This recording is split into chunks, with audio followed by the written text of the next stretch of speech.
L'histoire du Noda Ben Yehuda, hein, que évidemment, pour lui, toute sa vie, c'était l'étude, c'était l'étude. Un soir, alors qu'il était très tard, il entend un enfant pleurer dehors dans la rue. Et il va et il voit un enfant, un non-juif, un petit enfant pleurer, enfin un jeune garçon pleurer. Donc il lui demande qu'est-ce qui se passe. Il lui dit j'ai perdu l'argent que j'ai vendu les pains. Il vendait du pain que son père faisait et il allait vendre, il devait rapporter l'argent. En fait, sa mère, la pauvre, est décédée et son père s'est remarié et sa demi-mère, on va dire comme ça, était très méchante avec lui. Il fallait à tout prix qu'il rapporte l'argent. Le Noda Ben Yehuda l'a fait rentrer, lui a donné à manger, et puis il a sorti du placard l'argent qu'il a malheureusement perdu, il lui a donné. Il lui a dit comme ça, tu n'auras aucun problème pour revenir à la maison. Et en plus, il lui a donné un petit peu autre d'argent pour lui, pour qu'il puisse acheter des bonnes choses. 20 ans plus tard, quelqu'un frappe à la porte, un jeune homme. Il dit, je veux voir à tout prix le Noda Ben Yehuda. Il dit, mais qu'est-ce que vous voulez? Je veux le voir. Bon, finalement, ils le font rentrer. C'est Pico. En effet, j'ai dit, c'est une question de vie et de mort. Il dit, regardez. Et ça, c'était quand? C'était le 7e jour de Pessah.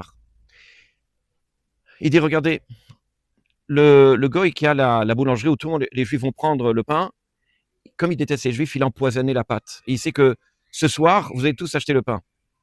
Sachez une chose, c'est que toute la pâte est empoisonnée. Mais ne dites pas évidemment quoi que ce soit, essayez de faire en sorte avec votre sagesse que les gens ne savent pas que c'est moi, puisque moi j'étais dans le groupe qui faisait la pâte. Ce jeune homme-là, c'était le petit enfant qui l'a sauvé. Le Noda Ben Yehuda, qu'est-ce qu'il a fait? Par sa sagesse, il est allé devant, il a réuni tout le Kahal pendant les fêtes, il a dit on s'est trompé de jour. En fait, c'est demain le dernier jour. Et donc finalement, évidemment c'était le Noda Ben Yehuda, tout le monde a écouté. Et tout le monde a fait un autre jour. En plus, c'est en dehors d'Israël, donc ils ont fait 3 jours. Donc ils ont fait un autre jour. Et le gars est arrivé, il a dit mais qu'est-ce qui se passe? Vous deviez venir manger du pain, etc. Il a dit on s'est trompé, on s'excuse. Je me suis trompé dans la date, c'est demain la fin des fêtes. Mais vous pouvez manger, au contraire, on vous donne l'argent de la perte que vous avez eue. Et ils n'ont pas voulu manger le pain.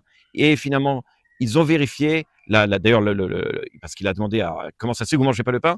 Il a fait intervenir la police, ou à l'époque, c'était peu importe, les instances, le tribunal, et ils ont vérifié, ils ont vu que effectivement le pain avait été empoisonné. Et comme ça, il a réussi à sauver tout le peuple juif à cet endroit-là. Et c'est grâce à ce petit garçon que lui-même avait sauvé un jour. À bientôt.